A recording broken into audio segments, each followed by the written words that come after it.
Pronto. Então, gente, boa noite a todos e a todas. Eu sou a professora Elisene Matos, estou como coordenadora do curso de Artes Visuais, EAD, que é um curso coordenado pelo DTED, da Universidade Federal do Maranhão. E aí, como coordenadora do curso, e juntamente com os líderes do curso, nós organizamos a primeira semana de Artes Visuais EAD, que é uma semana, uma vasta programação de palestras e oficinas. Por que essa semana? Né? A semana ela foi pensada para que a gente possa apresentar aos acadêmicos de arte, né, trazê-los para o universo das artes visuais a partir de algumas palestras específicas que a gente pensou. Né? Então, nós trouxemos não só duas professoras, como duas especialistas também na área de museu, na área de tipografia. Então, a gente vai trabalhar um pouco essas temáticas. E temos uma oficina que vai ser ministrada pelo artista visual Valdeir Brito, que é ex-aluno do curso. Né? Então, a gente traz essa semana como a primeira semana, e nós temos inscritos não só alunos de artes visuais, mas alunos de letras, ex-alunos de artes visuais também, que já se formaram pelo curso. Né? Então, eu gostaria de agradecer muito a participação de vocês. Nós estamos gravando para colocar no canal do YouTube do curso, e também para ter mais acesso à questão da frequência para fornecer os certificados, tá bom? Que já estarão prontos a partir da próxima semana. Então, para iniciar esta semana, para dar início, eu gostaria de convidar aqui a coordenadora do DTED, a Patrícia Machado, que é a nossa, né, que coordena todas as ações que são planejadas pelo DTED. Maria Aparecida, vou mandar o link, aí você pode se inscrever aqui rapidinho, tá bom? Patrícia, seja bem-vinda, tá? Eu agradeço muito, em nome de todos os alunos do curso de arte, ter a sua presença aqui para abrir esta semana, né, que vai ser bastante produtiva. Todos os dias à noite nós estaremos aqui, né? E aí no último dia a gente vai ter a abertura de uma exposição nos polos, que está sendo organizada pelos alunos, né, que vai ser organizada durante a semana pelos alunos. E aí, durante a semana, eles vão receber um pouco esse auxílio, como é que vão montar essa exposição, também a parte da palestra da professora Betânia, da professora Paula, que vão estar com a gente aqui durante a semana. Tá bom, Patrícia? Fique à vontade. Bem-vinda, boa noite. Daqui a pouquinho eu vou apresentar a nossa palestrante para vocês.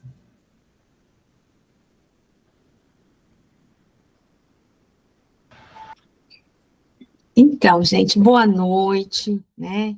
Realmente, assim, é um prazer enorme, né, de poder participar da primeira semana de artes visuais, né? Eu acho que isso é inédito, viu, Elisene? Acho que você está, né, dando, assim, um gás no curso, né? Eu acho que isso é importante porque estimula a participação dos alunos, não só na questão da aprendizagem, né? Porque a gente sabe que isso aí é o que vai permear durante toda a semana, mas também de mostrar, né? Todos os trabalhos, dos alunos poderem também ampliar o campo de conhecimento, campo de aprendizagem, conhecer pessoas, né, o relacionamento é importante, né, principalmente quando a gente tem aí outras pessoas de fora, com outras experiências, né, outros alunos, ex-alunos participando, gente, é muito bom, né, não só ex-alunos, como alunos de outros cursos, que é bem, eu acho, assim, sensacional, muito bom mesmo.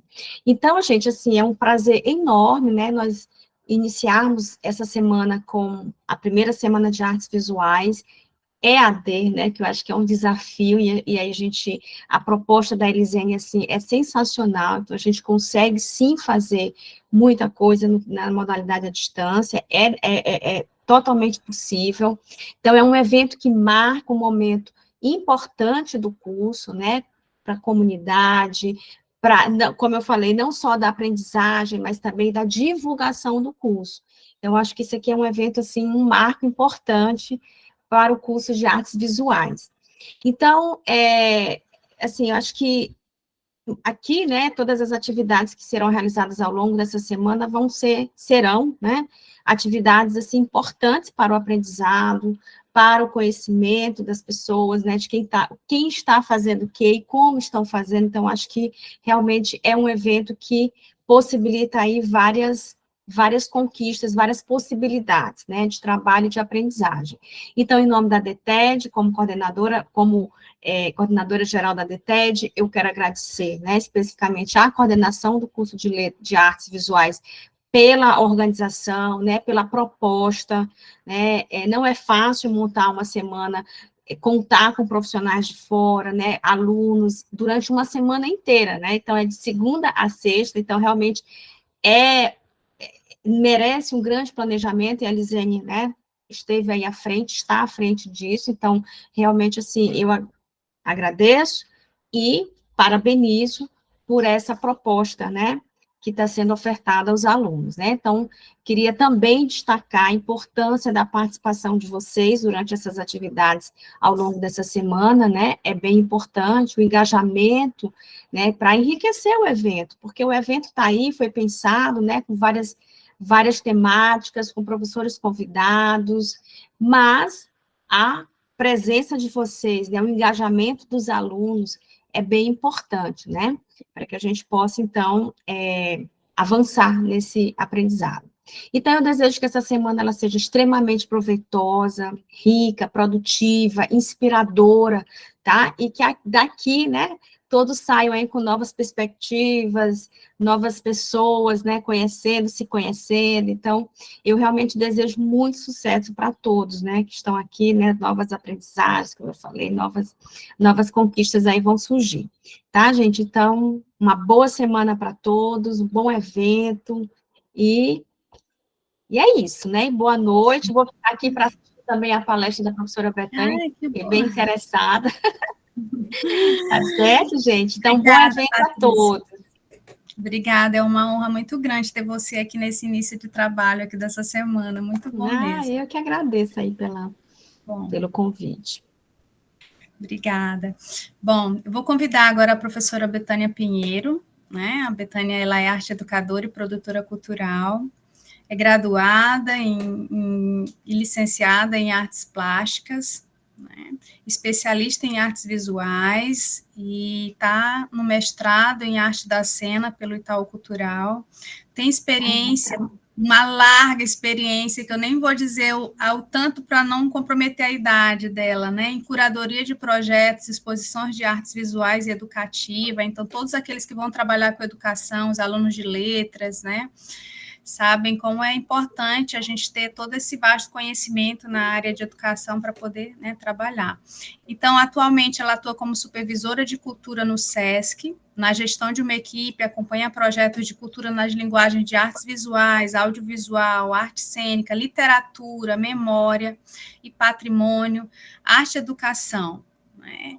Então, é só um pouquinho aí do trabalho que a Betânia realiza ao longo desses quase 30 anos no SESC, né, Betânia?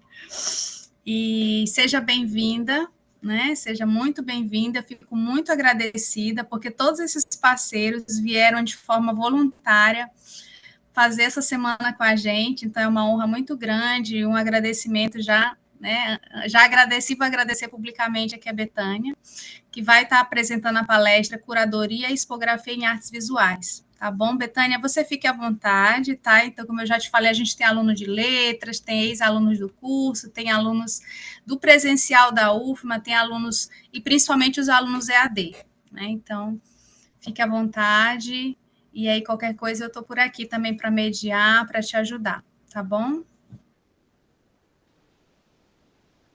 Então, gente, eu acho que vocês estão me escutando direitinho. Eu botei um fone, mas se tiver ruim eu tiro. Estamos. Tá bom, né?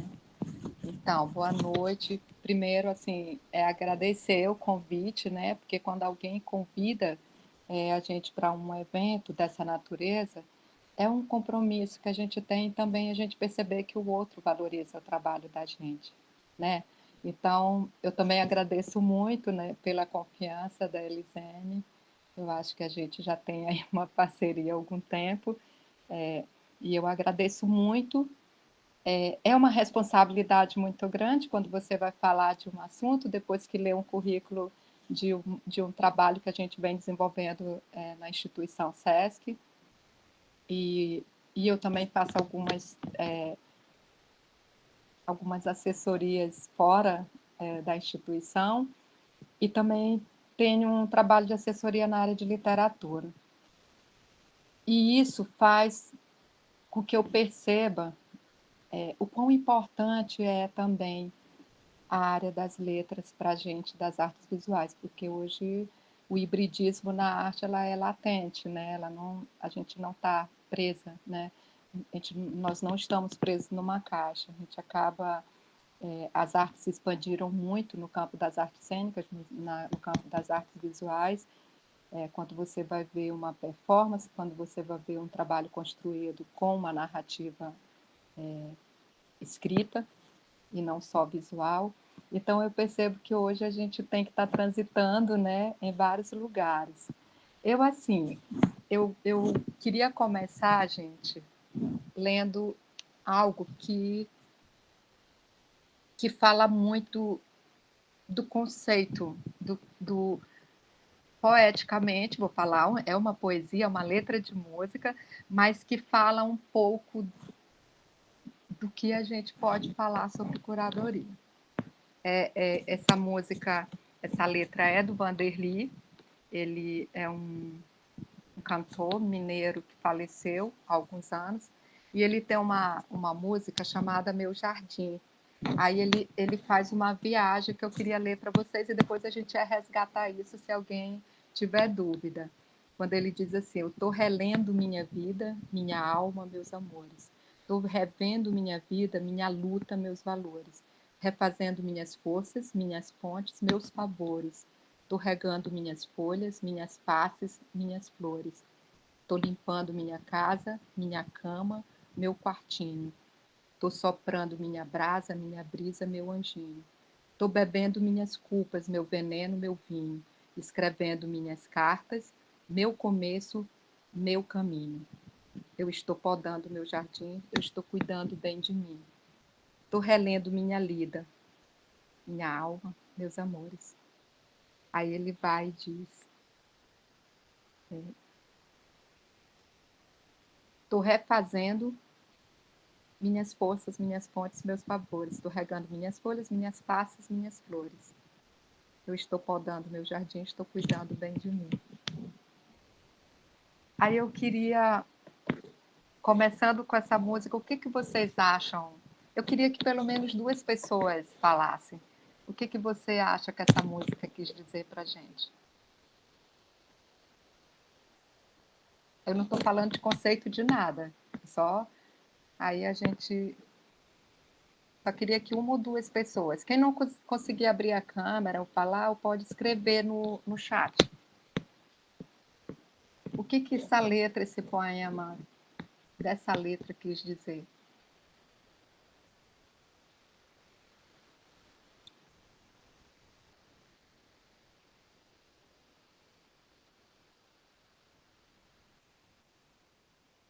Eu acho que Paula colocou aqui exercícios de se ver, rever, olhar, sentir. O cuidado, aqui a Jalana diz assim, o cuidado com os detalhes que a vida nos proporciona a partir de nós.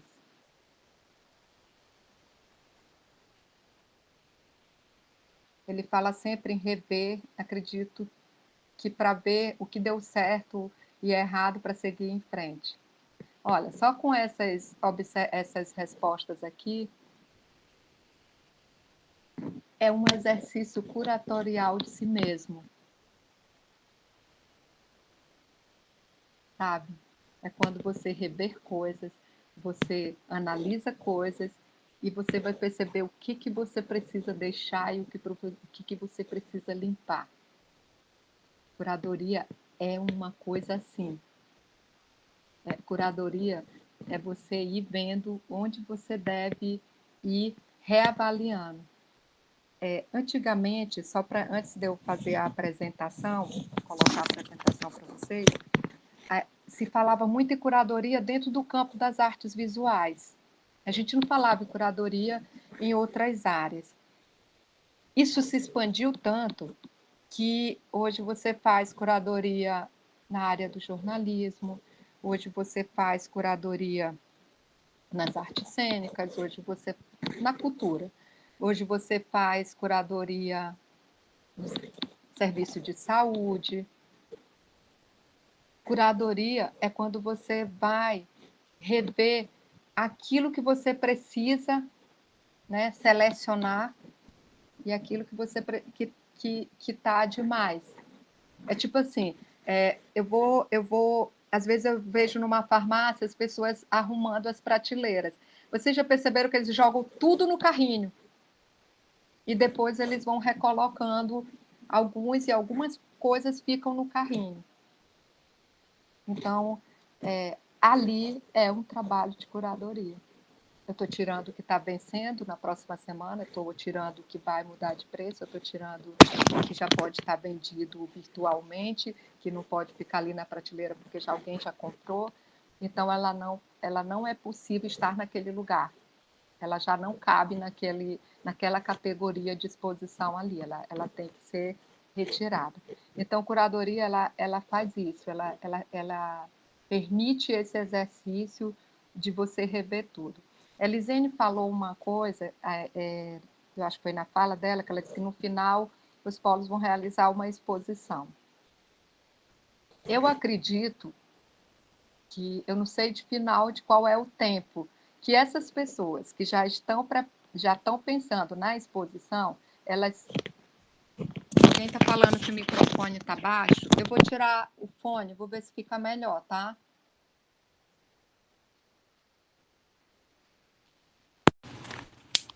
Eu vou falar sem o fone, ver se vocês... Ficou melhor, gente? Sem o fone? Tá. Então, eu penso que as pessoas que... Ficou ruim com o fone? Sem o fone? Eu estou sem fone.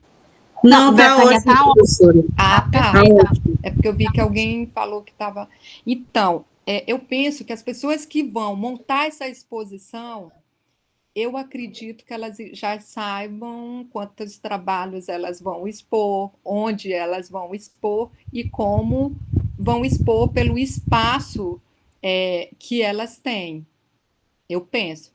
Eu vou pedir aqui para Priscila, ela levantou a mãozinha. Gente, pode me interromper, viu?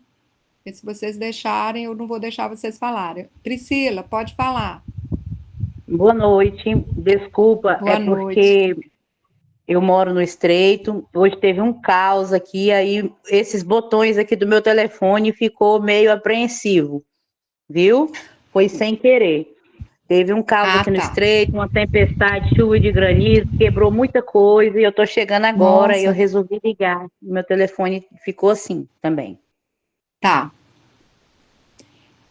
Então, gente, obrigada por informar, Priscila. Então, o que eu penso? Que se você vai montar uma exposição, você não vai pensar nessa exposição na hora que você vai montar. Porque ela tem todo um processo. Então, depois que eu começar a apresentação, e depois, se alguém já tiver com a exposição pronta, ou se já está com o material indo ali, qual é a ideia do material, se tem a temática, aí lá no final vocês podem me fazer algumas perguntas sobre isso, e que aí, se eu puder ajudar, a gente vai tirando as dúvidas. Então, eu vou colocar a apresentação para a gente ir falando. Nos slides que eu vou apresentar, eu vou primeiro falar de expografia, para depois a gente chegar em curadoria, tá? Quando eu colocar a apresentação, eu vou ficar sem olhar nem um quadrinho, nem com as fotos, né, gente? É uma coisa bem apreensiva. Mas eu vou colocar aqui.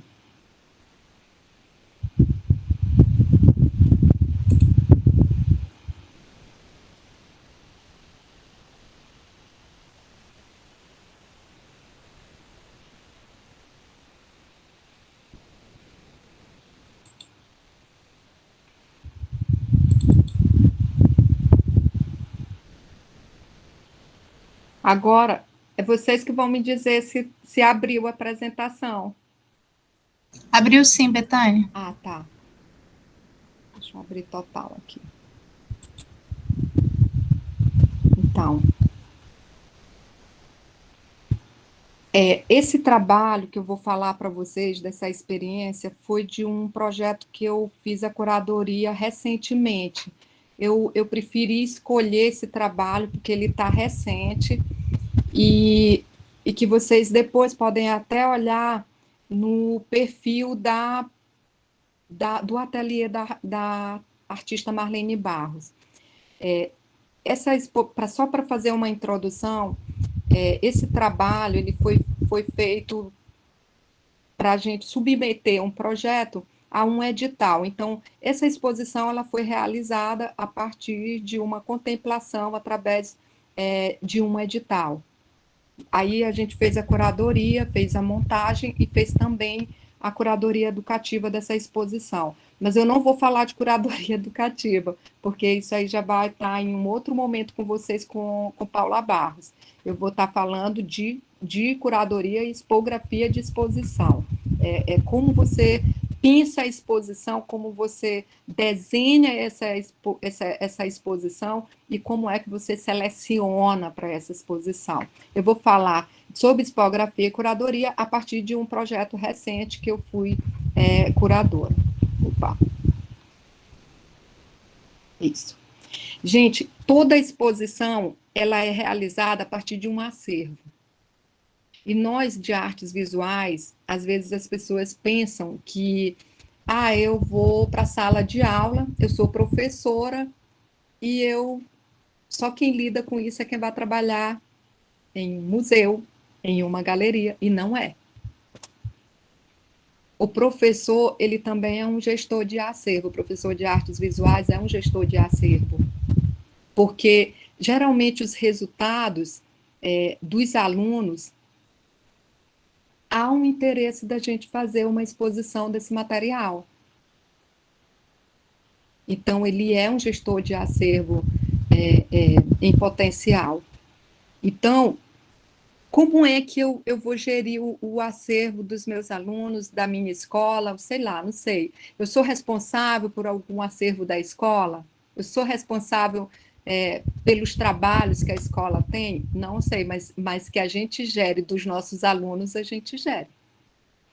Então, no âmbito da gestão de acervo, que é como diz a Renata Padilha, né? Ela diz que é conceituado numa gestão como a salvaguarda das coleções, o cuidado com o bem-estar físico, e o conteúdo do acervo, a sua segurança a longo prazo, o acesso ao público, o seu conteúdo, a descrição das atividades particulares realizadas pelo processo administrativo desse local, pode ser uma escola, pode ser um museu, pode ser uma galeria. Eu posso estar, ao longo de um semestre, fazendo uma seleção ou colecionando trabalhos dos alunos, que lá no final do ano, no final do semestre, eu vou fazer uma curadoria para ver quais trabalhos eu vou expor. Porque eu posso, ao longo de 6 meses, trabalhar com os meus alunos, que vão fazer um trabalho, e eu posso fazer um recorte desses trabalhos para expor. Então, quem é que é responsável por esse trabalho? Sou eu, professor, sou eu que sou responsável. Se eu trabalho no museu, eu estou pedindo um acervo emprestado, ou então estou organizando uma exposição de um artista. Quem é responsável pelo acervo? Sou eu. Então, não existe, né, uma omissão da nossa responsabilidade enquanto gerir um acervo, seja ele no âmbito da escola, ou seja no âmbito museal. Então, deixa eu trazer para cá, que ela está indo de novo. O acervo, em geral, a palavra, ela é utilizada para referência de uma coleção de trabalhos, uma coleção de obras, de bens, para fazerem parte de um patrimônio, de um conjunto, seja de propriedade privada ou pública. Então, ela pode ser, para vocês verem como é âmbito, classificar um acervo, eu posso ter no âmbito artístico, que é onde está a nossa expertise, mas pode ser bibliográfico, pode ser científico, pode ser documental, pode ser genético, pode ser iconográfico, pode ser histórico. Então, dependendo do acervo, cada acervo tem sua especificidade de tratamento. existe um site chamado, se vocês botarem no Google Tricele, você vai ver como é que eu faço um diagnóstico e levantamento de acervo. Então, ali tu tem uns formulários. Isso é muito interessante para a gente exercitar como classificar o acervo dos meus alunos que eu estou organizando a exposição. Seria bem legal esse exercício, a gente, como educador, já exercer essa responsabilidade. Não é só um trabalho que é para expor e depois a gente joga fora, mas é exercitar, ter um exercício com esse acervo. Como é que eu vou diagnosticar e fazendo esse levantamento? Se você preencher ali com os seus alunos, né, os formulários, você vai perceber que você está exercitando nele a importância do material que a gente expõe. Né? Porque às vezes as pessoas focam no que está exposto, acabou a exposição, se tu quiser pode levar e pode até rasgar, porque o mais importante foi ali. E hoje, com as redes sociais, parece-me que as coisas perderam muito valor no âmbito material, ficou mais no âmbito virtual. Eu tirei a foto, acabou. Né? Eu já me fotografei, já fotografei a exposição, está tudo certo agora, já registrei. E quando, na realidade, isso é só uma ferramenta de você deixar como memória. Entendeu? É uma memória de você fotografar, de você fazer um vídeo. Isso é um objeto de memória. Isso é uma forma de você ter a memória daquele material. Se lá no futuro você quiser falar daquele trabalho, você tem como apresentar um vídeo, você tem como colocar fotos, você tem que como fazer uma apresentação e colocar as fotos daqueles trabalhos. Exemplo, eu estou nessa escola aqui há 5 anos, um exemplo, mas a minha primeira exposição, a gente vai falar para os alunos atuais, né, da minha primeira exposição organizada aqui. Aí eu posso fazer uma apresentação. Se eu não tiver as fotos, se eu não tiver um vídeo, eu não vou ter como ter essa memória. Entendeu? Então, eu acho muito importante, mas eu também acho que o material que a gente expõe, ele merece um respeito, né? Como material, quem produziu, isso é respeito com aquele material. Então, uma das principais etapas do diagnóstico do arquivo é a gente ter um estudo. Um estudo pode ser só um exercício. Vou dizer no âmbito da escola, vou trazer aqui para o âmbito da escola, por causa do nosso curso, que é a licenciatura também, e aí diz assim,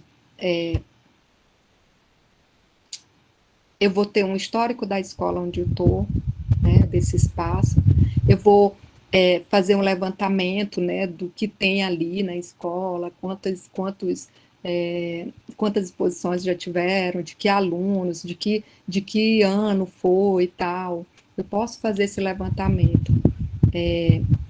A descrição da situação, né, que a gente encontrou, a gente pode colocar, porque isso também fica como registro, e depois a gente pode propor soluções, né, porque às vezes a gente, não sei vocês, mas às vezes a gente é desafiado a fazer uma exposição e a gente não tem um lugar adequado na escola. Por exemplo, você vai fazer exposição nesse corredor. Não sei se vocês sabem o que é um corredor. Aí a gente se acostuma a fazer exposição no corredor. Entendeu? E na realidade, por que não fazer num pátio? Por que não coloca já que eu quero fazer uma exposição, por que eu não proporciono para esse professor uns cavaletes, né? Eu às vezes fico incomodada, às vezes quando eu chego, que eu vou fazer alguma palestra na escola, que os alunos fizeram alguma exposição, e de repente a exposição é no corredor onde eu não tenho espaço nem para me afastar, para olhar os trabalhos. E quando, na realidade, o respeito pelo trabalho do aluno, do artista, ou quem quer que seja, ele merece um espaço de apreciação. Eu preciso me afastar do trabalho 1,5 metros.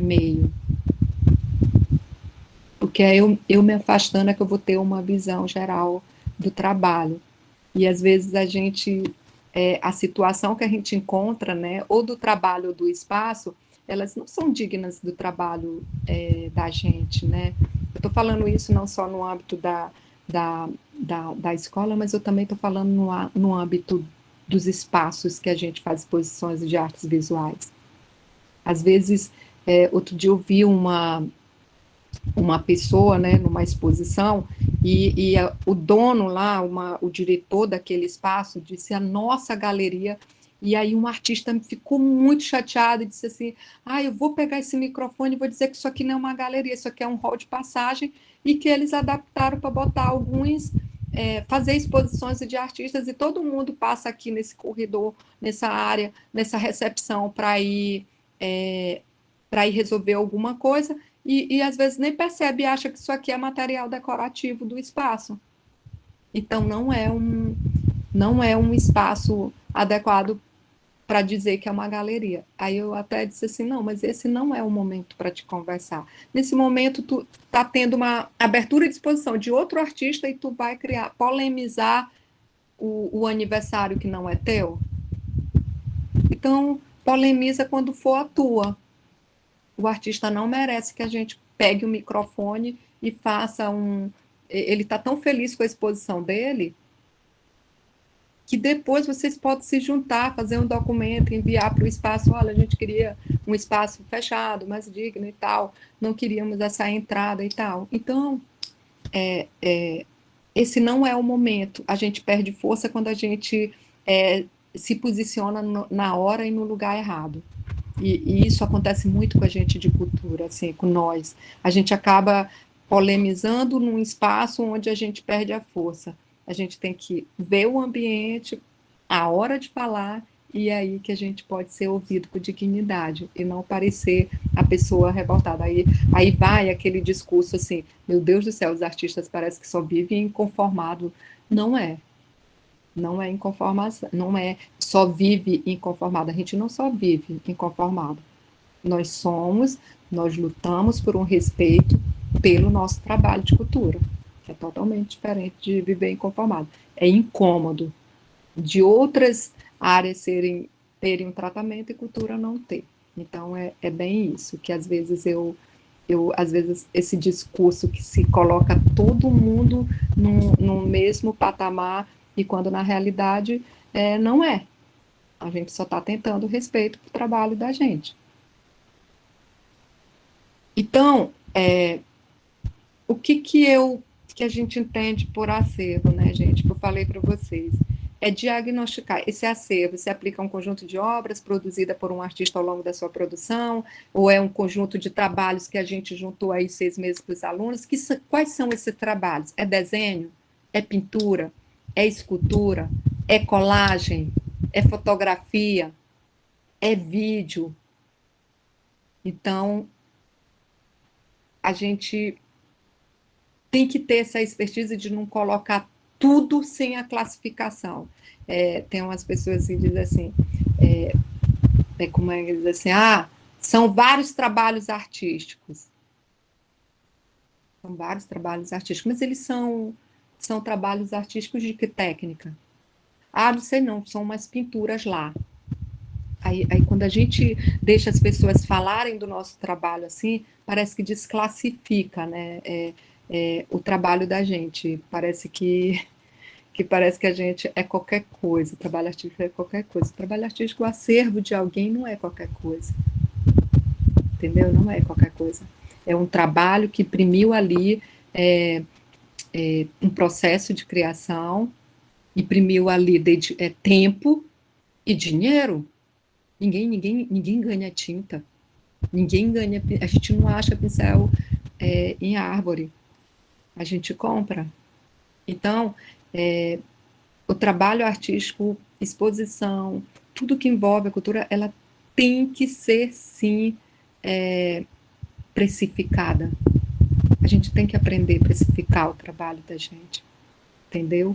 Então, às vezes, eu sinto muito que os artistas, ao longo do tempo, e isso não é de agora, que os artistas, eles presenteavam, né, e depois viam a possibilidade, existe você dar presente para alguém, mas é uma forma estratégica, né, eu te dou um presente, mas eu sei que um trabalho na tua casa, mais pessoas vão ver e existe a possibilidade dessa pessoa produzir uma exposição mini e tal. Eu às vezes eu fico às vezes um pouco desconfortável quando os artistas querem me dar presente porque eu trabalho no Sesc.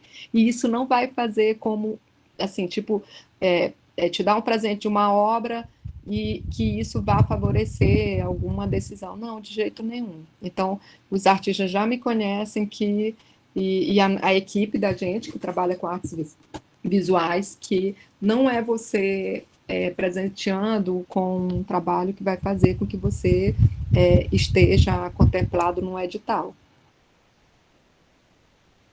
Porque o nosso trabalho vai muito além disso. A gente tem uma curadoria que não é só a equipe do Sesc que faz, a equipe interna. Um exemplo que eu estou dando para vocês. Vem outras pessoas de fora que olhem, que vão analisar junto com a gente para fazer essa curadoria desses trabalhos inscritos, desses projetos inscritos, e para ver se ele dialoga com a proposta que a gente tem para aquele ano, né, para aquele exercício.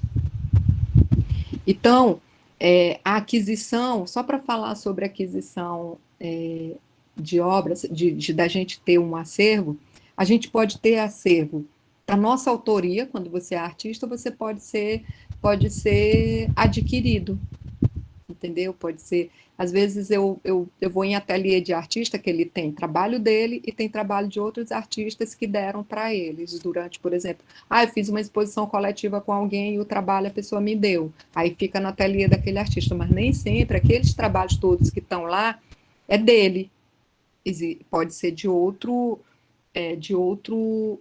artista que deu para ele durante uma exposição.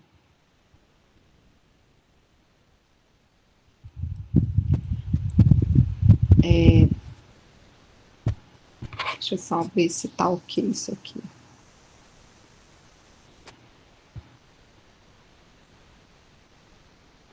Falei de acervo. Só para ver se eu estou certa nos... Que aqui está em PDF, né? Que eu fiz no Canva, e quando vocês salvam em PDF, você pode se perder. Então tá certinho. Deixa eu só abrir tudo.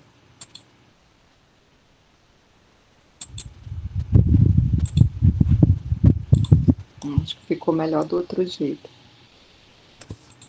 Dá para vocês lerem se eu deixar assim, aparecendo a lateralzinha, gente?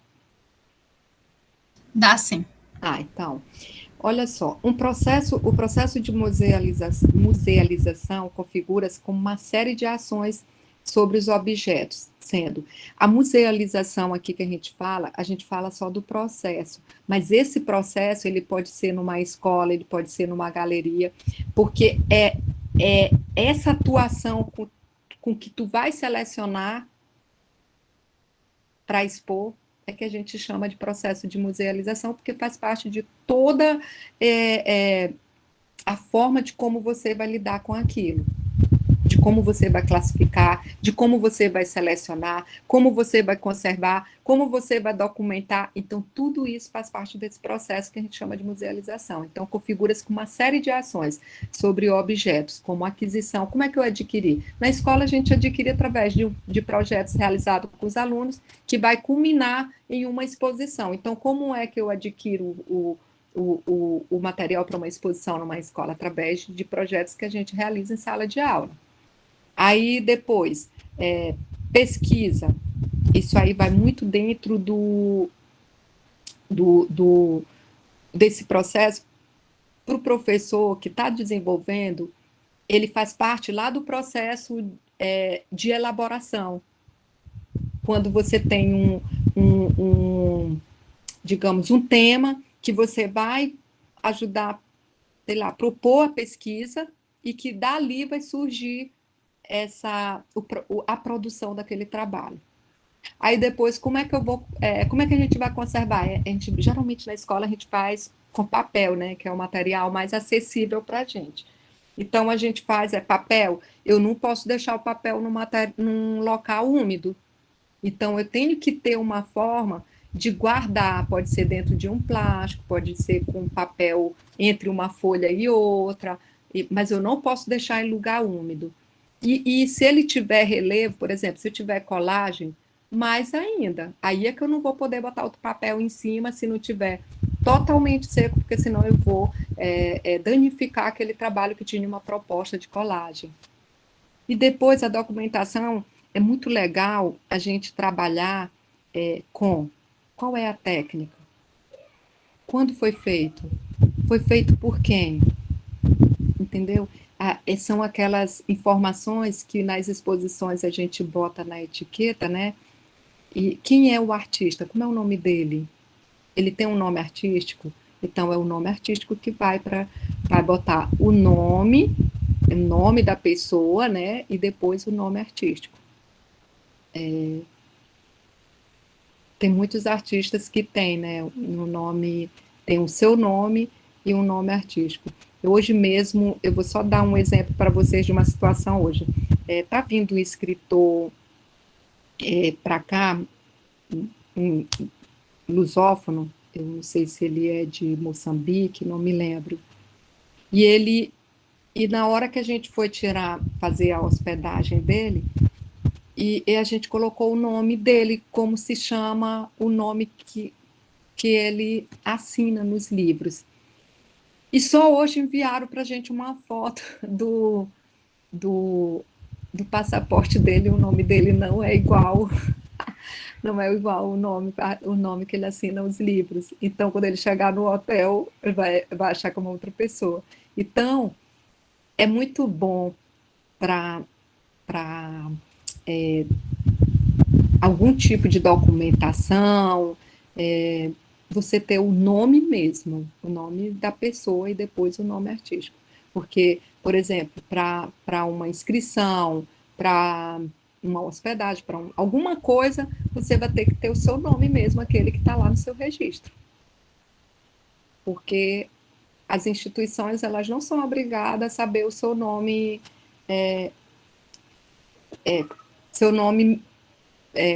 fazer tudo pelo seu nome artístico. Até para você receber um pagamento lá no banco, o nome que vai estar não é teu nome artístico, vai estar o nome que está no teu documento, naquele teu registro geral. Então, ter a documentação com seu nome artístico e o nome, né, teu nome que vai no teu registro, isso é muito importante. Outra coisa é saber, tipo, o nome do teu trabalho. Antigamente a gente dizia, não, deixa sem título, porque o título, ele é tendencioso, ele vai fazer a pessoa, né, ter um olhar sobre aquilo. E não, hoje é muito importante que você, a partir do conceito que você elaborou o seu trabalho, você colocar um título. Isso é importante também no processo de você ver o trabalho. Não só, ele não vai ser tendencioso, mas ele vai chancelar um conceito, né, que foi produzido aquele trabalho. Então, aqui o processo inicia-se ao selecionar o objeto do seu contexto e completá-lo ao apresentá-lo. Então, a gente organiza, a gente já fez a pesquisa, os meninos já fizeram o trabalho, aí a gente já viu que técnica foi, qual foi o conceito, né, para a elaboração desse trabalho, até chegar para a gente expor esse trabalho.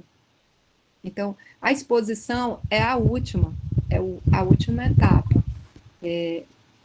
que a gente faz. Então, aqui, a Cura, ela fala uma coisa sobre exposição, que ela faz esse quadrinho aqui embaixo, ela bota aquisição, né, quando tu adquire ou quando tu produz um trabalho, aí tu tem a pesquisa, tu tem a conservação, a documentação, e isso vai se afunilando para onde? Para uma exposição. A exposição está dentro de um campo da comunicação, é quando eu te apresento aquilo que eu organizei, aquilo que eu produzi. Então, o processo inicia-se ao você selecionar um objeto do seu contexto e complementa ao apresentá-lo. Então, apresentar configura-se em expor.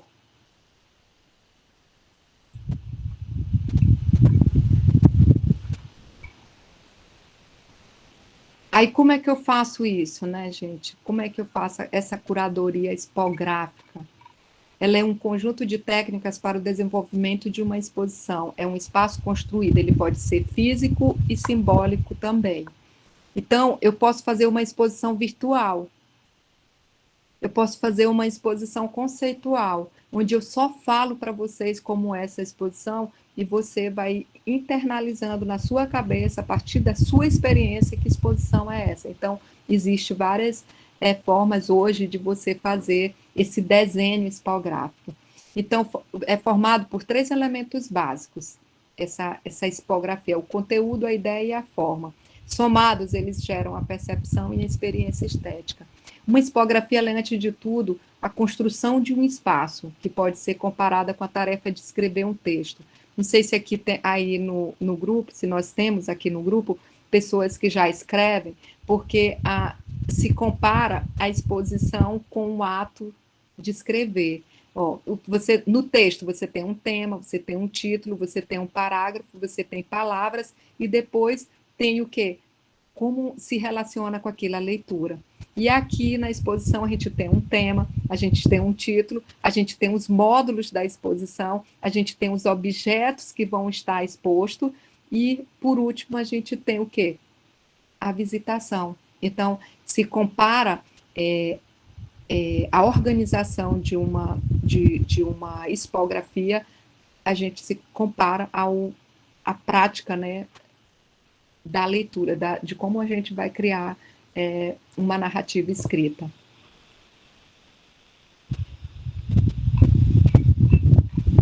Aqui é um exemplo que eu trouxe, que nem sempre, que às vezes a gente diz, mas hoje com os recursos tecnológicos as expografias são só feitas num programa super de computador e tal. E aí eu trouxe um exemplo para vocês de uma expografia que a pessoa desenha o espaço e vai anotando. Essa exposição aqui, ela está falando de mestres. Você vai olhar em cima dessas rodinhas, né, que depois eu vou mostrar para vocês as fotos que vem depois, dessa exposição depois de montada. Ela está falando de 4 mestres, do Rio de Janeiro, e ela está falando do mestre Pedro, Carlão, Negra Duda e Graça. Bem aqui que não sei se está dando para vocês lerem, gente. Tá? Bem aqui, onde eu estou mostrando, são os mestres. Essa exposição aqui é sobre 4 mestres. Então, a gente tem bem aqui, nessa parede vai ser o texto curatorial. Aí aqui, aí ela bota aqui, ela vai anotando, né? Quando você faz o desenho da sua exposição, é muito bom a gente exercitar isso. Vocês vão ver uma quando a gente não tem um desenho bom, né? Eu e uma amiga fazendo, e quando a gente não tem um desenho bom, vocês vão precisar ver os nossos desenhos, mas dá para entender, né? Que é um processo expográfico. Aí você vai vendo aqui os textos que vão ficar na parede, né? Aí vocês vão vendo. Isso aqui faz parte do espaço. Vocês vão ver que essas rodinhas são espaço de ventilação. Então, quando você vai pensar uma expografia, você tem que pensar todos os obstáculos que esse espaço vai te oferecer. Às vezes você tem um corredor de uma escola, mas tem blocos nesse corredor, né? Tem elementos vazados. Como é que você vai solucionar isso? Então, você tem que ter esse olhar. Hoje é muito legal, porque a gente tem um recurso do celular, que a gente tira a foto e depois a gente imprime e faz o desenho em cima da foto. Isso é uma forma muito legal de fazer expografia. Experimentem fazer com os alunos de vocês, ou você mesmo que vai montar uma exposição, tira a foto do espaço e depois você vai...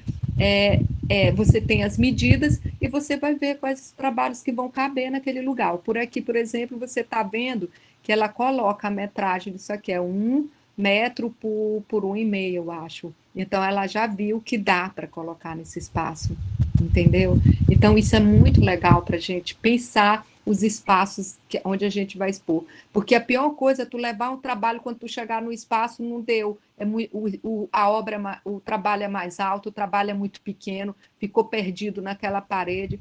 Isso é tirar a foto do espaço, olhar o espaço isso é uma forma de você pensar a expografia. O que é mesmo essa expografia? A expografia nada mais é do que o desenho da exposição no espaço que você tem disponível para expor. Expografia é eu desenhar, é o desenho da exposição. Aí depois é que você vai ver. A curadoria, ela vem anterior. Por quê? Porque tu só vai montar a exposição depois que tu faz a curadoria do acervo, que tu sabe quantas obras vão ser, o que vai ter de elementos na exposição. Então, para eu fazer meu desenho da exposição, eu tenho que saber quantas obras eu vou ter ali. Não adianta você ter um espaço de 2x2 e levar 100 trabalhos. Aí quando você chegar lá, meu Deus, onde eu vou botar isso? Aí a gente pode até dizer assim, não, a ideia era essa, fazer tipo o salão lá, a primeira exposição que teve no Salão Paris, onde se preencheu toda a parede com os trabalhos, porque se tinha necessidade de expor tudo aquilo e também não se tinha essas regras, né, que hoje as regras vieram, o trabalho tem que ser 1,10 m a partir do chão, porque fica no campo de visão. Só que, gente, dependendo da altura do teu público e do que tu queres alcançar, por exemplo, tu vai fazer uma exposição para criança, por que tu vai botar a partir de 1,5 m para ela ficar com torcicolo? Então a gente tem que pensar, para quem é esse meu público? Eu quero que uma pessoa com cadeira de rodas olhe o meu trabalho com dignidade, então eu vou colocar na altura da pessoa com cadeira de rodas. Então, hoje, para você tornar essa exposição mais acessível, você tem que nivelar para baixo, assim, para quem é mais baixo, e não para quem é mais alto. Então, eu digo sempre, né, no espaço onde a gente tem essa autonomia, de dizer, não usem pela minha altura, porque eu tenho 1,55 m, e a média hoje é 1,60 m, então o meio do trabalho tem que ficar nos olhos, né, de quem tem 1,60 m. Mas a gente essa exposição é voltada para a criança, então não é essa altura, ela tem que ser uma altura que a criança possa olhar com interesse, que se ela olhar com a cabeça para cima, rapidinho ela vai ficar cansada, e ela não vai absorver, ela não vai gostar de ficar olhando para cima. Aí olha só a exposição montada, gente, olha que bacana. Vocês viram os desenhos, né? Olha as cadeiras, e agora eu vou mostrar as exposições, a exposição montada. Ó, isso aqui são aquelas rodas. Isso aqui é o sistema de ventilação desse espaço. Aqui é aquela ambientação que pode ter uma roda de conversa no meio da exposição. Aqui são aqueles textos. Eu vou voltar lá só para a gente ver, ó, esses textos aqui, ó. Aqui é como se fosse um cenário. Eu estou olhando na lateral, é como se eu estivesse na parede olhando para lá, para essa exposição montada. E aqui é como se eu estivesse aqui, né? E abrisse uma janela e eu olhasse essa exposição. E vocês viram que essas colunas aqui faziam a diferença, né? Ali. Ó, olha os detalhes. Ó, aqui fica o nome, né, da exposição que vocês viram lá na frente. Aqui fica o texto, né? Aquele texto que vem falando quem está envolvido na exposição. Aqui são da mestra, deixa eu ver aqui o nome dela, lá naquele, eu acho que é da mestra, não, é da Nega Duda, é uma das mestras ser homenageada nessa exposição. Aí bem aqui tem esse desenho de algo que está no cabide, ó, que é isso bem aqui, que como são sobre mestras, aqui do lado de cada fotografia estão colocados elementos da memória afetiva, que diz muito sobre essa pessoa. Então, a exposição, isso é um recurso expográfico, eu trazer elementos afetivos para uma exposição. Então, isso aqui são elementos pessoais dessa pessoa que está sendo homenageada à exposição. Olha aqui. Aí aqui tem um cesto. Então, são coisas que dizem muito sobre esses mestres que foi essa exposição. Aqui já é um outro ângulo da exposição. Aí eu posso trazer elementos como vasos, mas que ele esteja contando algo dentro da exposição. Eu não posso dizer assim, não, vamos botar um galho de árvore para cobrir aquele buraco que ficou bem ali naquela parede, se ele não dialoga expograficamente com o conceito da exposição. Às vezes a gente quer tapar as coisas com algo que não me diz nada sobre aquilo. Aí esse aqui é de outro lado, né? Você tendo uma outra visão. E aqui eu vou mostrar para vocês outro estudo para outra exposição, que é essa que eu estou falando para vocês. Ó, isso aqui foi um desenho que a gente tinha de um espaço para montar a exposição da exposição Entre Linhas, que eu estava falando para vocês. Esse desenho não foi igual àquele que eu mostrei para vocês, aquela expografia.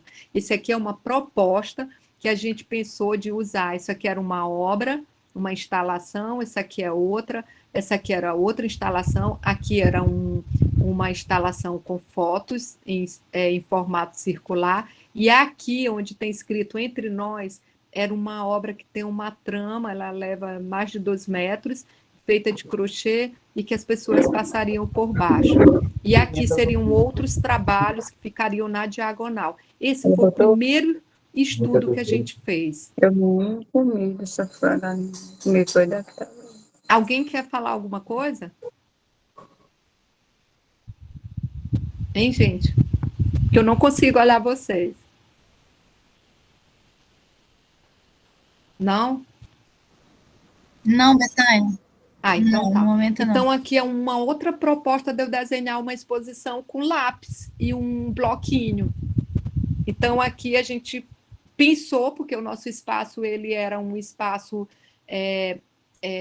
retangular, que era no Convento das Mercês, e o salão é comprido, e aqui já foi feito no computador. Isso aqui que a gente enviou para a pessoa, para o arquiteto, que faz essas arquiteturas de exposição, para ele pensar. Então, ele colocou no computador, ficou dessa forma. Ó, isso aqui que a gente enviou para ele virou isso aqui, que é feito no computador, e é com uma animação. Tu podia virar essa expografia, né, esse desenho, para olhar como ficaria.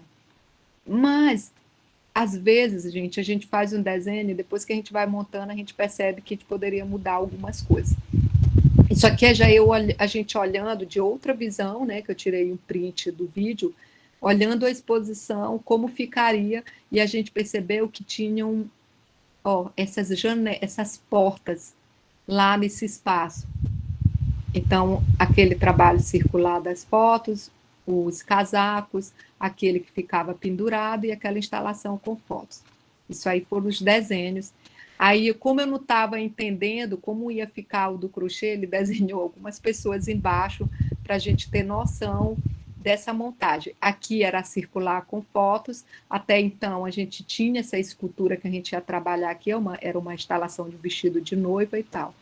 Só que aí a gente foi amadurecendo a ideia dessa exposição.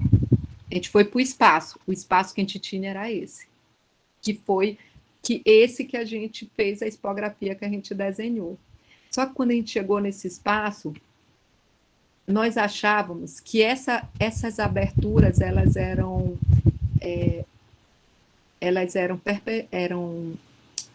como é que eu digo? Junto, as paredes eram parecidas, só que a gente chegou aqui, essa parede do lado direito, ela era fina e essa aqui era grossa, então não tinha como a gente fazer os trabalhos da forma que a gente desenhou. Então, foi um problema que a gente encontrou quando a gente liberaram o espaço para a gente. Por enquanto, a gente só tinha o que eu via da outra exposição que estava lá montada, e a gente achou que era tudo igual, as paredes, em termos de largura, e não eram. Então, a gente começou a pensar a exposição, solucionar, né, com os espaços que a gente tinha, e que apresentou um desafio. Nós não tínhamos paredes iguais, e nós tínhamos feito uma expografia para paredes iguais, com a mesma dimensão. E aí a gente começou a pensar essa exposição. Isso aqui, a gente não podia furar a parede, só podia usar os parafusos que já existiam no local. Então, eu não podia estar lá no espaço todos os dias. Então, isso era uma forma Aqui, ó, isso aqui foi um print do vídeo que eu fiz, que a pessoa que ia montar a exposição ia lá, media com o dedo e dizer para mim, é nesse espaço bem aqui. Então, dá para ser isso, aqui tem 2 metros, tu acha que vai dar e tal? Aí eu ia, analisava com o que eu queria, o que a gente tinha pensado, e aí a gente via se dava para solucionar. Então, a gente começou a montar a exposição. Então, uma montagem de uma exposição, ela cresce assim, selecionar o material, colocar no espaço de exposição. Esse trabalho, como ele é feito de crochê, ele é usado em malas, e usado em malas fechadas para não entrar poeira, porque ele é naquele fio cru, e ele também é manuseado, então tem toda uma forma da gente ter cuidado, depois higienizar, depois limpar para a próxima exposição e tal.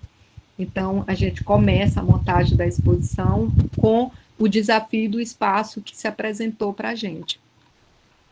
Então, aqui já é o primeiro trabalho montado dessa exposição. Então, depois de montado, ele ficou assim.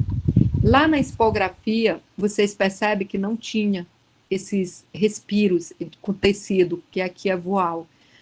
Depois que a gente montou a exposição, a gente percebeu que a pessoa entrava na exposição, ela já tinha todo o conjunto nos olhos dela. E não era essa a nossa intenção, entendeu? A gente queria que as pessoas tivessem um percurso dentro da exposição. Então, a gente pensou, vamos colocar lona, fazendo o percurso e dando um respiro de um trabalho para o outro. Só que quando a gente foi comprar, as lonas não davam no pé direito do espaço que a gente tinha. A gente dava, era o voal, então a gente solucionou com voal essa proposta de respiro. Proposta de respiro eu vou dar um exemplo para vocês. Quando você está lendo um livro que de repente aparece uma página em branco para te começar o próximo capítulo, ou então tem uma ilustração para te começar o próximo capítulo. Isso são páginas de respiro. Então, na exposição, a gente também tem esses recursos de respiro de um trabalho para o outro, que ele te leva a parar um pouco, refletir sobre o trabalho que tu viu e continuar. Tem paredes, tem painéis, tem textos. Isso são tudo, apesar de eles serem informativos e tá dentro do conceito da exposição, ele é também um recurso de respiro na exposição. Então, aqui, ó, a gente tem aquela das fotos, né, que era circular. Aqui são aqueles casacos que estavam lá no desenho. Então, a gente tem essa exposição montada. Isso aqui é na noite da abertura, as pessoas visitando a exposição. Então, sobre essa exposição específica, o que eu, como curadora, tinha que absorver e tinha como falar. A expografia, aí eu escrevi esse texto mínimo, que era para traduzir tudo aquilo, né? Expografia como tradução no espaço expositivo, através de instalações e esculturas, foram selecionadas por meio de decisões coletivas, e que o conjunto pudesse dialogar entre si e pudesse traduzir pautas do universo feminino. Buscamos apresentar e compartilhar as impressões da artista a partir de suas experiências e convivências com outras mulheres, ou não, mas que provocasse reflexões sobre a experiência de estar no mundo como mulher e as várias responsabilidades impostas por essa condição.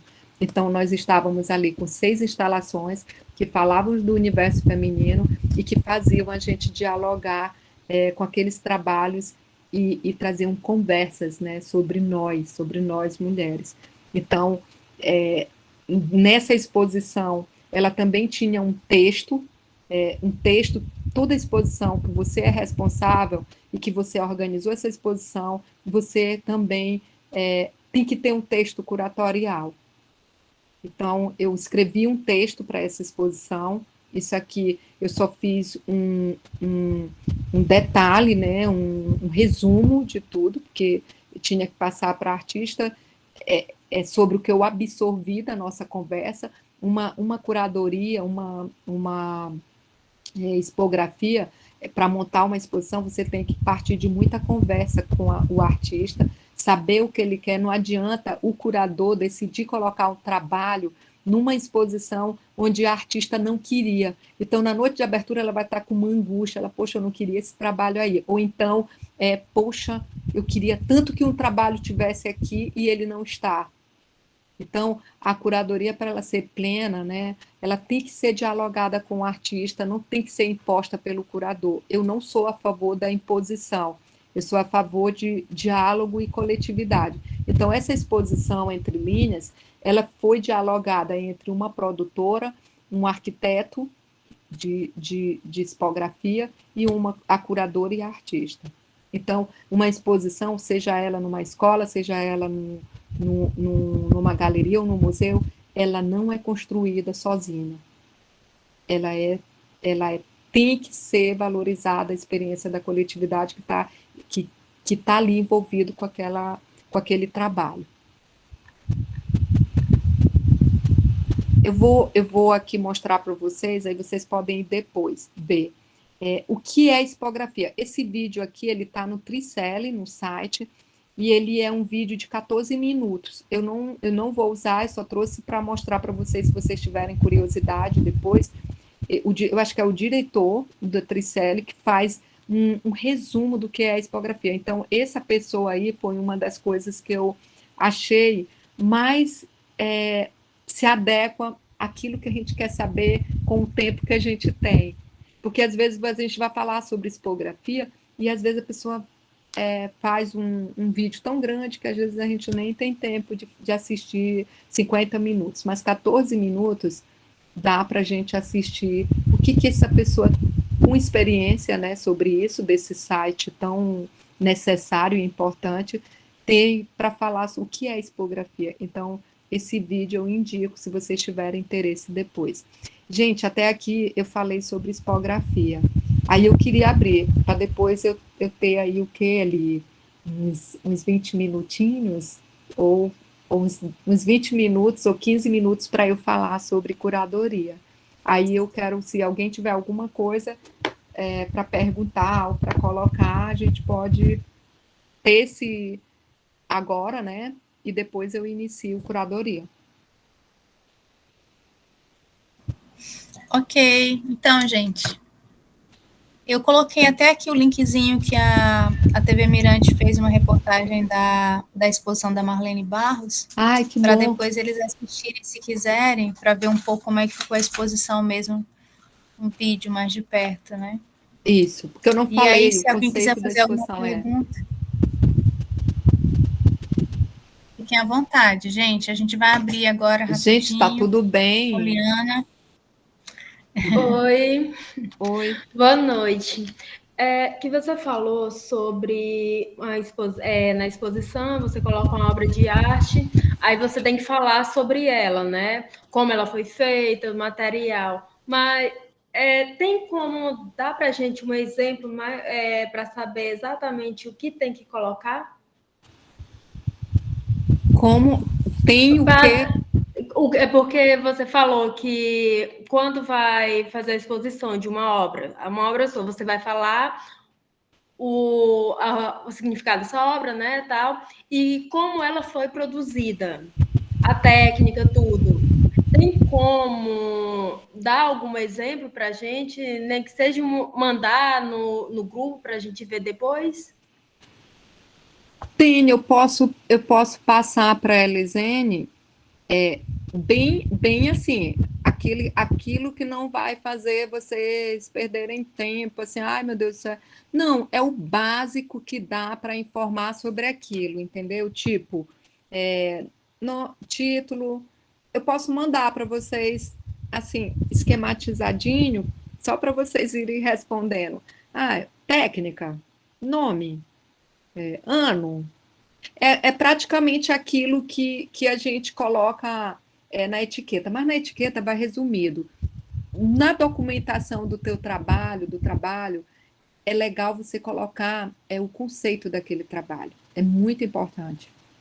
Então, é melhor eu colocar para vocês como você vai registrar, catalogar, informações sobre aquele trabalho que você está fazendo, porque isso te ajuda a qualificar o teu trabalho, aquilo que tu está fazendo, entendeu? Sim, ficar aguardando. Tá, eu vou mandar para a Elisene, aí ela coloca para vocês. Oi, boa noite, aqui é a Andreina.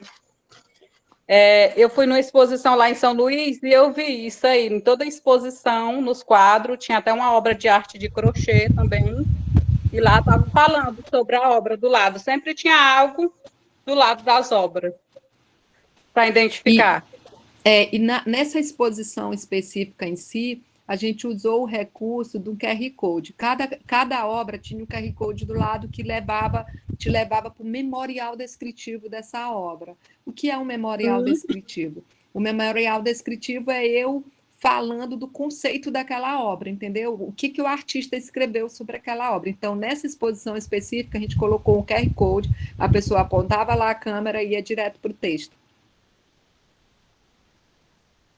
Isso é legal também, é um recurso informativo, entendeu?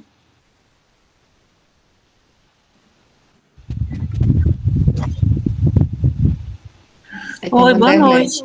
Boa noite.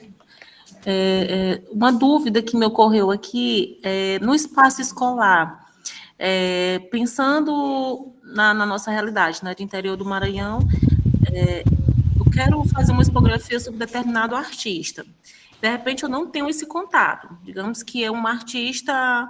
É possível fazer uma expografia de um artista que a gente não consegue ter o contato, por exemplo, de algum artista da Semana da Arte Moderna, e expor aqueles trabalhos e fazer a expografia, ou eu preciso ter um contato direto com o artista que eu vou escolher?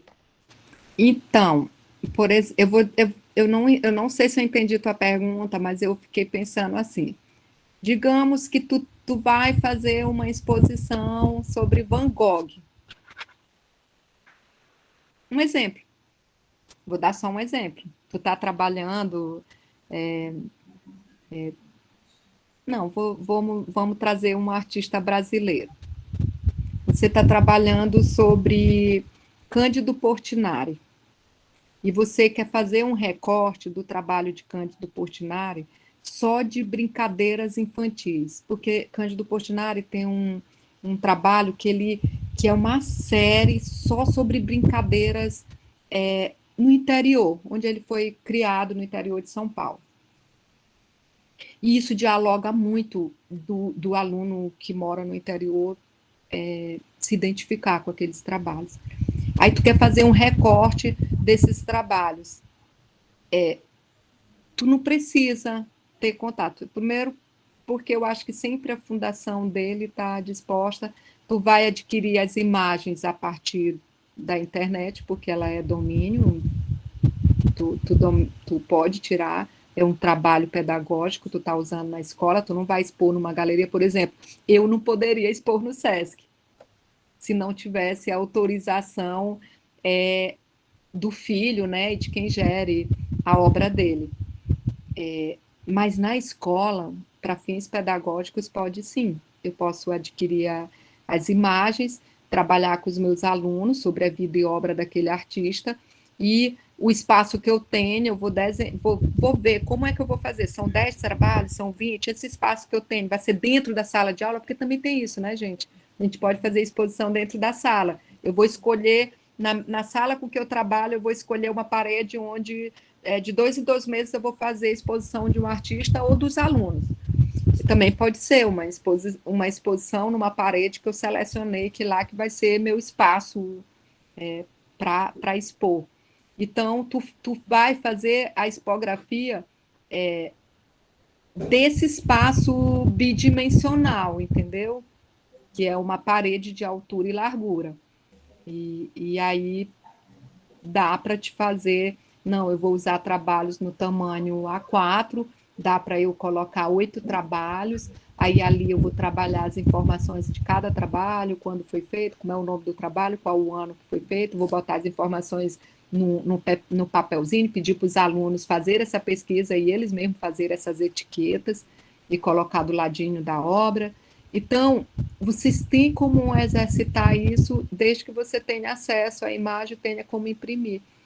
Ou então você vai pegar o trabalho do Cândido Portinari e ser só como referência para o seu aluno desenvolver esse trabalho. Não, a gente vai fazer o trabalho sobre trabalho e jogos, que é um recorte na obra de Cândido Portinari, e você vai fazer o seu próprio desenho de que brincadeira infantil você gosta mais, que dialoga, né, com os trabalhos do Cândido Portinari. Isso também é uma forma de você estimular a valorização do cotidiano desses alunos, entendeu? Então, sendo de uma artista que você pode, por exemplo, tem artista que tu pode pedir, por exemplo, Marlene, um exemplo, Marlene Barros, eu queria tanto fazer uma exposição dos seus trabalhos aqui, aí tem como você mandar as imagens para a gente? Eu tenho certeza que ela mandaria na mesma hora.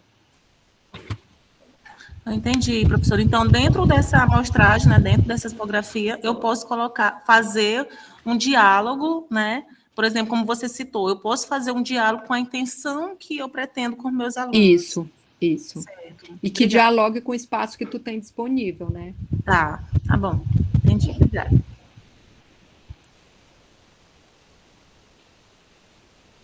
Eu acho que alguém levantou a mão, outra pessoa.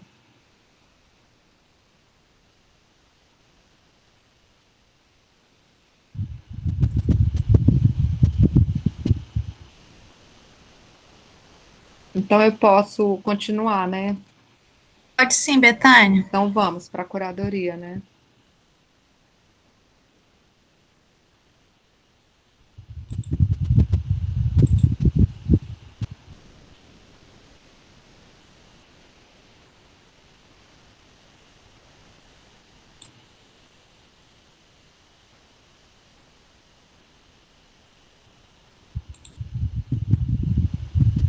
Nossa, não sei por que. Peraí. Deixa eu ir lá de novo, pegar o. Isso. Apareceu na tela para vocês? Ainda não?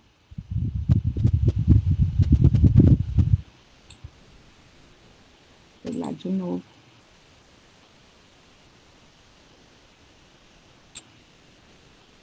Mentira.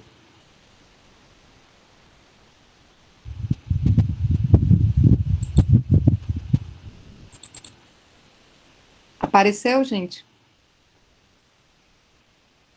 Sim. Isso. Então a gente vai para a curadoria, né?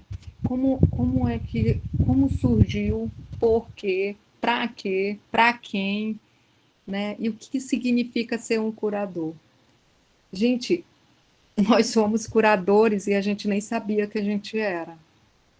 Eu digo muito isso. Quando você seleciona conteúdo para a sala de aula, quando você seleciona conteúdo que você vai estudar sobre determinado assunto, você está fazendo curadoria. Quando você seleciona na sua casa o que você quer que fique, o que você não quer que fique, isso é curadoria.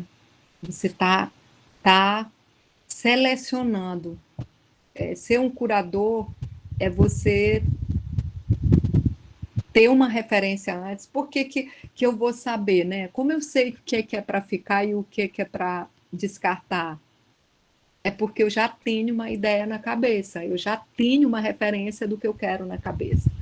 Eu vou só dar um exemplo para vocês. Quando a gente foi lançar para o edital a exposição Entre Linhas, a gente já sabia que a gente queria um recorte do trabalho de Marlene, que fosse todos feito com linhas e que falasse do universo feminino. Só que o trabalho de Marlene é sempre todo, ou escultura, ou com crochê, ou com pintura, fala de mulheres, fala do universo feminino.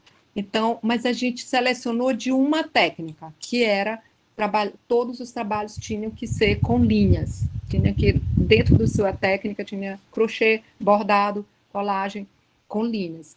Então, a gente já sabia, então eu já tinha uma referência na minha cabeça do que eu queria montar. Agora, o que estava dificultando? A gente não tinha o espaço. Existia o tema, existia a seleção, mas eu poderia suprimir a quantidade de obras ou aumentar, dependendo do espaço que eu teria para montar.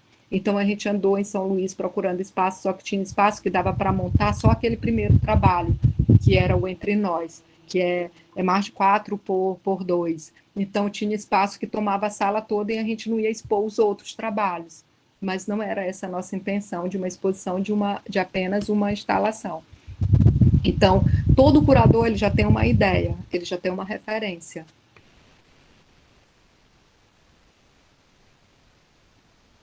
Então, a curadoria, ela vem, eu tenho um livro que é sobre, parece que pensando a curadoria, que diz assim, no mundo de tantos dados, é valioso ter os dados certos. No mundo onde não temos muito tempo, o importante é escolher a atitude certa. Então, às vezes, você tem muitos livros, na hora que eu aí entrei, vocês viram aqui a minha biblioteca atrás, e eu tenho uma cremalheira cheia de livros e tal, como eu trabalho com literatura também, então recebo muitos livros, ganho muitos livros de amigos, eu compro muitos livros, quando eu vou fazer algum lançamento, sempre o autor me dá livro, então pessoas que me dão livros que querem que eu leia para dar a minha opinião, ou livros que de alguma forma eu estava envolvida na questão da produção e tal, e acaba acumulando, sabe? Muito. E às vezes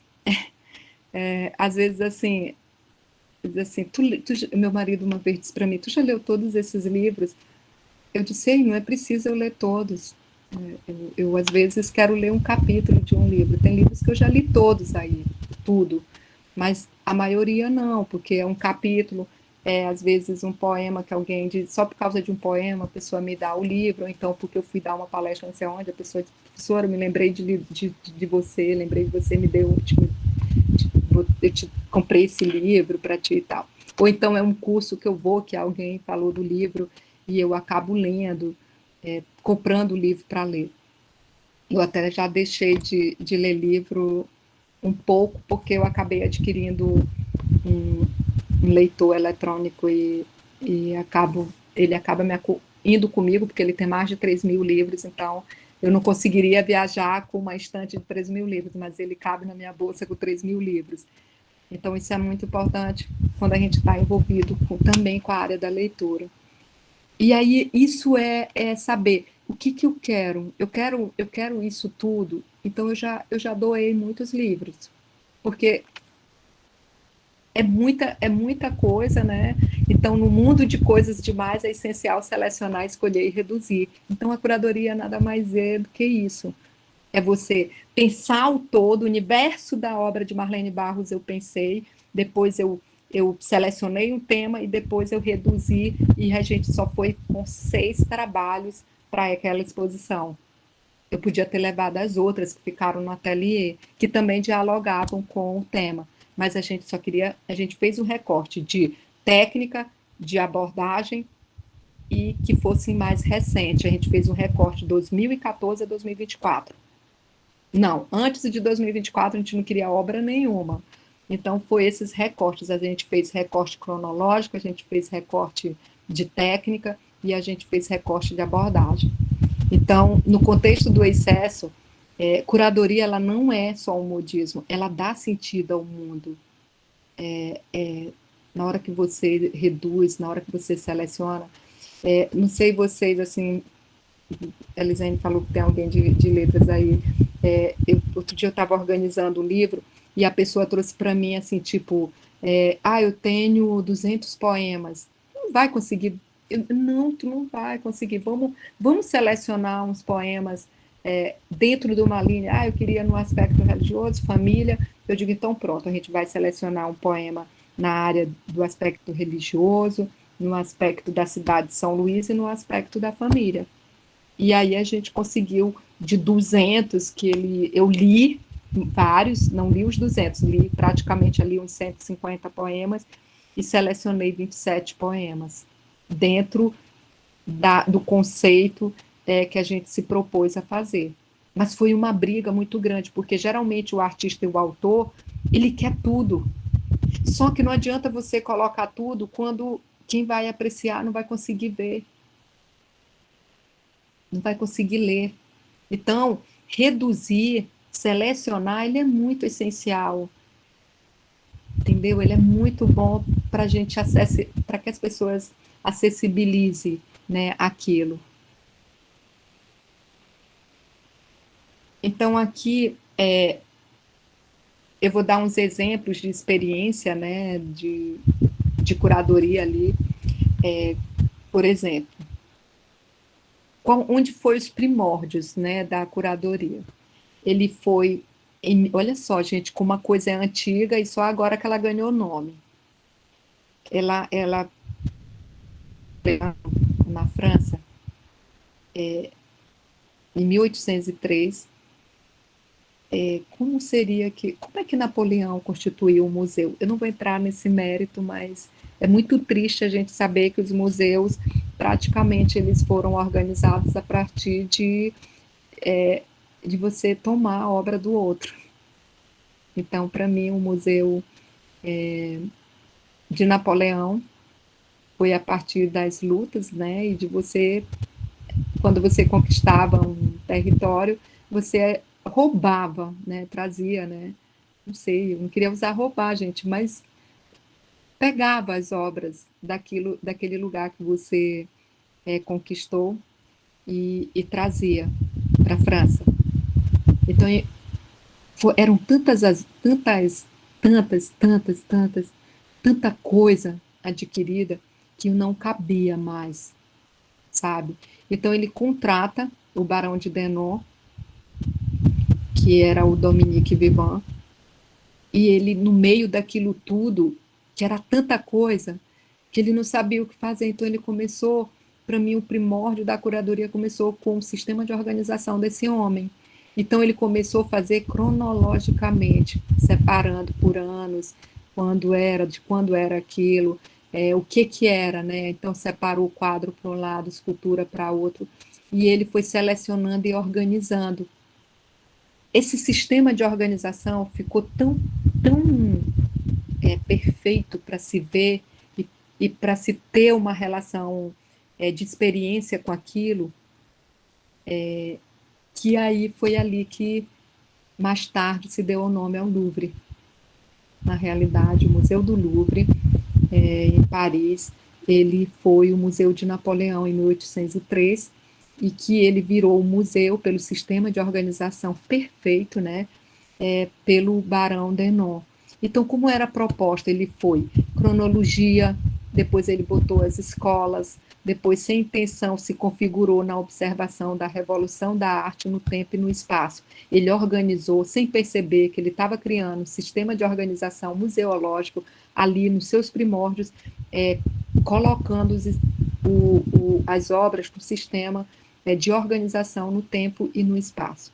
Então, o Louvre, ele saiu, ele não ficou mais associado à revolução, né?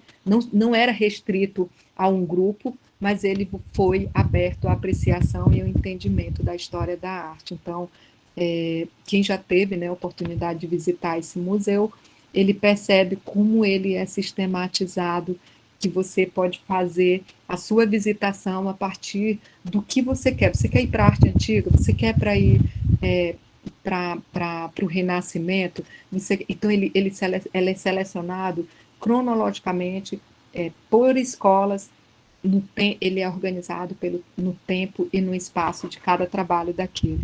Então, os primórdios, né, da curadoria surgem daí, com o Museu de Napoleão, e depois organizado por uma pessoa que eu acho que eu tenho um amigo que diz: esse cara tinha toque. Eu tenho certeza, ele, quando viu aquela bagunça, ele ficou tão maluco que ele tinha que ter um sistema de organização. E ali ele organizou esse museu, e que hoje é uma referência, né, dentro da história da arte. Eu também vou dar uma ideia, né, um exemplo também. Hans Ulrich e Stephanie Mosdorf, eles são os melhores do mundo, são a grande potência na área da curadoria. Eles são os caras que, por exemplo, começaram a organizar a Bienal de Veneza, né? Bienal, sabe, as grandes bienais no mundo, na Europa e em outros continentes, as referências eram esses dois homens. Mas o que chancelou essas pessoas? Elas tiveram um curso? Elas fizeram um doutorado nisso? Não, gente, foi só fazendo e trazendo. Eles faziam viagens, leituras, livros, participavam de exposições. Isso chancelou essas pessoas de serem as referências em curadoria. Por isso que eu digo, não existe um curso, hoje é que tem, mas não existia curso de curadoria. Então, eles fizeram uma experiência, eu acho que foi na Bienal de Veneza, eles chamaram jovens para pensarem a exposição, e desses jovens, eles chancelaram o trabalho desses jovens. Eles não fizeram a curadoria da exposição, eles fizeram a curadoria dos curadores para fazer a curadoria. Não sei se vocês entenderam. Eles fizeram curadoria de profissionais, eles não fizeram curadoria de exposição. Então, isso aí foi inovador. Por quê? Porque eles eram os nomes da referência. Então, se eles dissessem que aquele aluno de uma universidade X, ou então que era bom, essas pessoas também se tornaram referência. Para vocês verem como um curador de renome mundial, ele pode dar força, né, e chancelar o trabalho de outro curador. Isso aí foi eu achei eu não sei qual foi o interesse deles, mas eu achei de uma humildade e de uma sacada muito boa, e tirou deles esse peso de serem os melhores.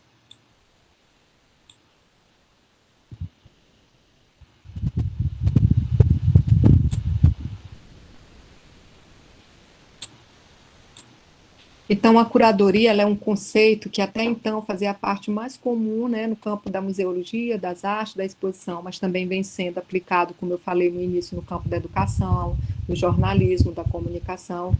Então, ser um curador significa ser alguém que cuida e que coloca conteúdo à disposição de determinado público, que seleciona a partir de critérios e conceitos, uma ideia, um tema a ser apresentado. Aquilo que eu falei para vocês, a gente já tinha um tema, a gente já tinha um recorte, e aí a gente montou aquela exposição com o trabalho que a gente já tinha referência anteriormente. Os curadores, eles não são apenas selecionadores, eles são selecionadores competentes ou peritos. Eles estudaram, praticaram durante anos para construir aquele acervo de conhecimento.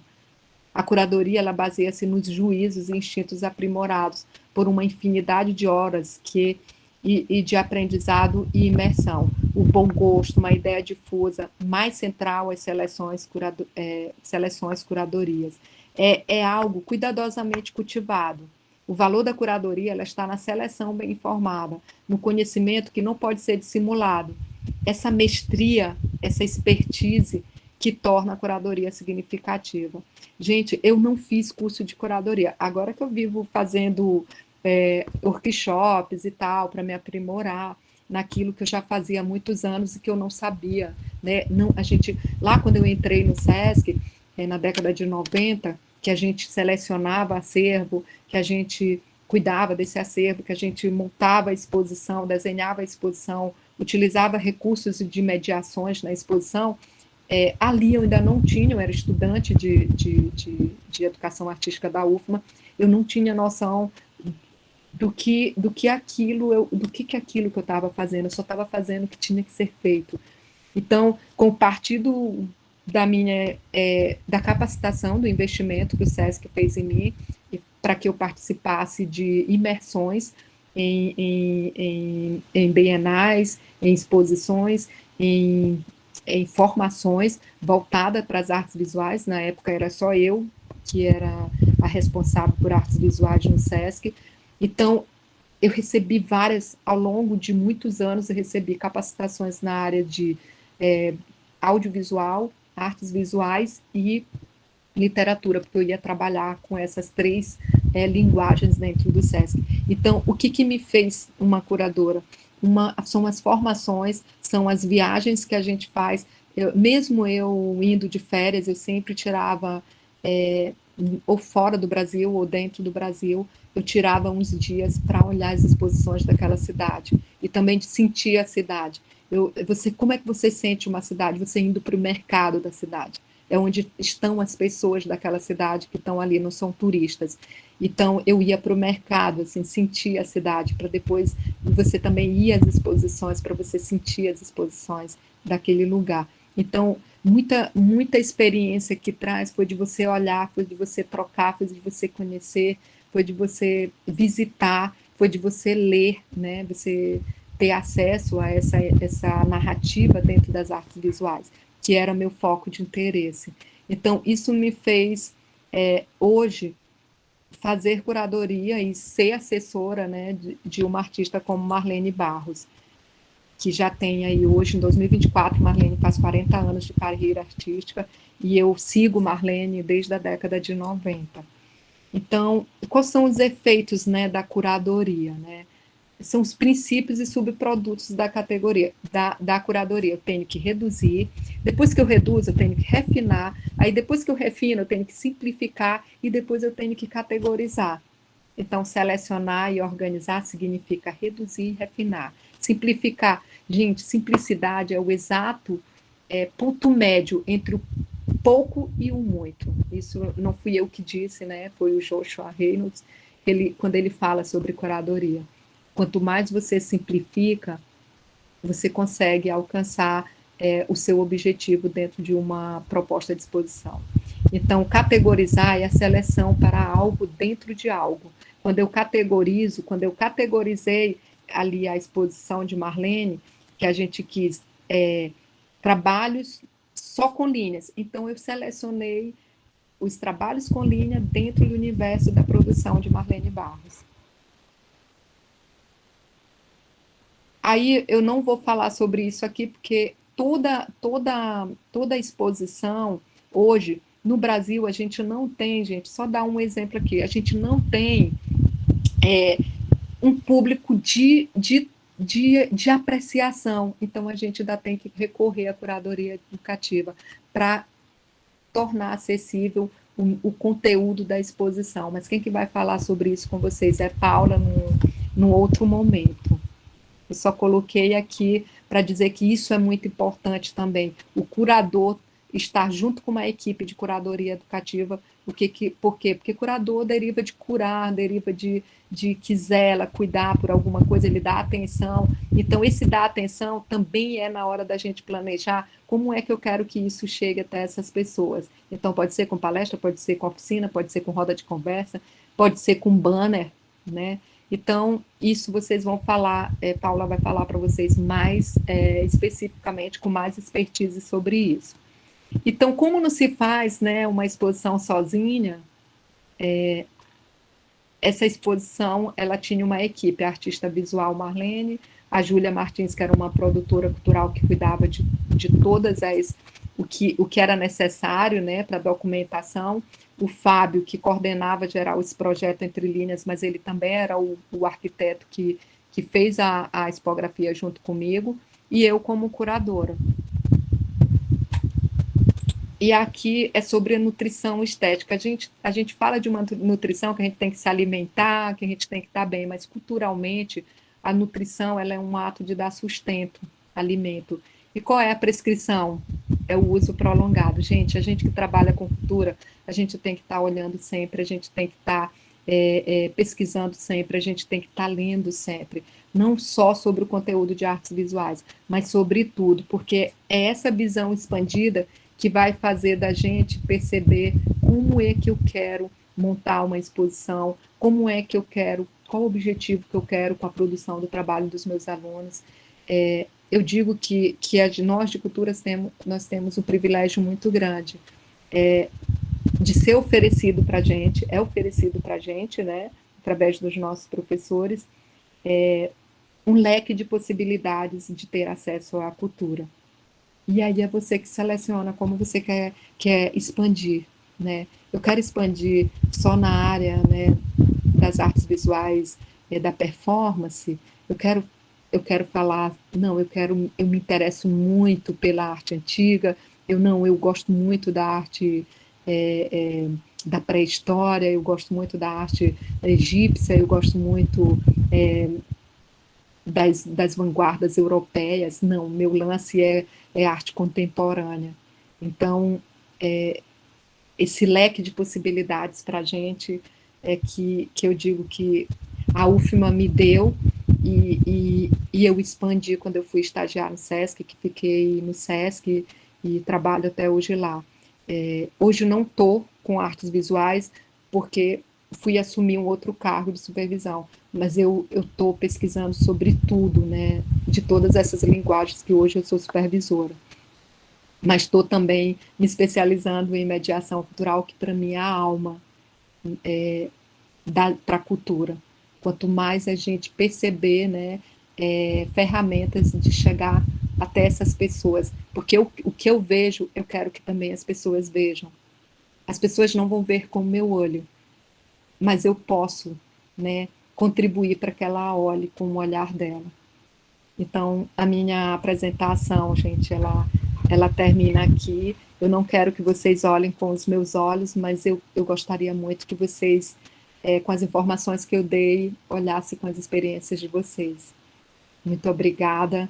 E vou abrir para as perguntas aí, se alguém ainda quiser fazer uma pergunta. Coloquei aqui, se alguém tiver interesse em seguir a gente, ver o que a gente anda fazendo.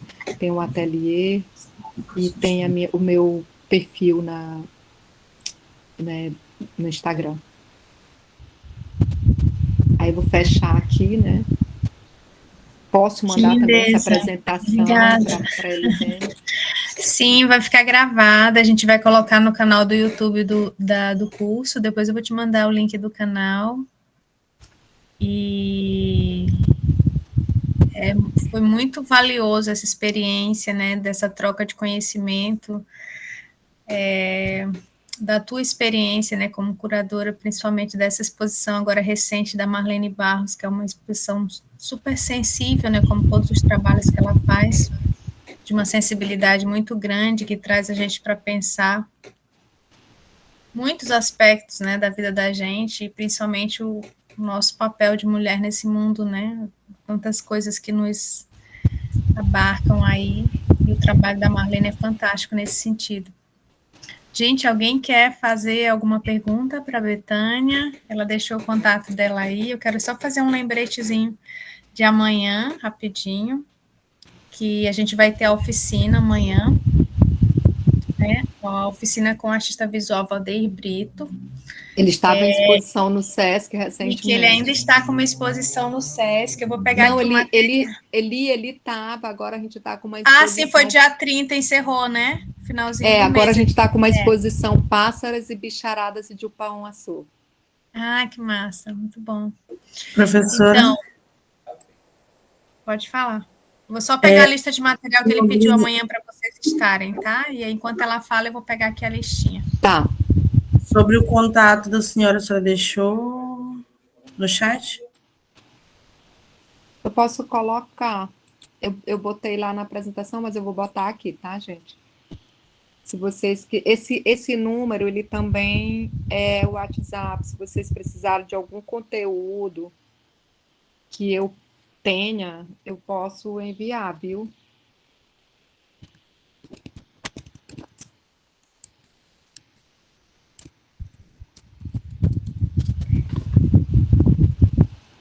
E eu acho que Dinalva tá aí, gente. Ai, saudade, Dinalva. Tá. Professora de estágio de Dinalva. Então, para aproveitar bem aqui, passar um aviso para os alunos. Muito boa a sua fala, Betânia, agradeço demais. E também da importância, né, da questão da curadoria, porque eles vão precisar fazer isso, né?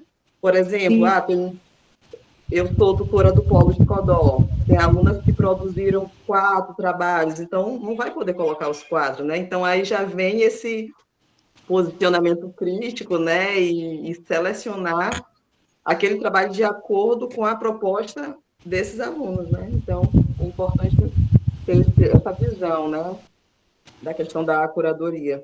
E muito obrigada. Tina, e é muito importante quando a gente vai montar uma exposição que a gente faça esse exercício de categorizar o nosso trabalho.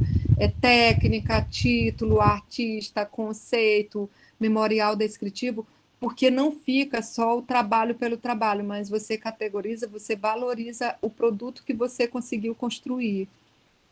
Exato. Exatamente. Então, gente, para a oficina de amanhã, a oficina é aqui online, né? Com Valdeir Brito, a oficina de achuras. A gente vai precisar de lápis, borracha, papel e caneta Bic, né? Então, não é muito material. Vamos procurar aquela caneta Bic que está ali jogada na gaveta, uns papéis brancos, lápis e borracha, tá bom? Então, a gente vai ter essa oficina amanhã. Venham todos, participem.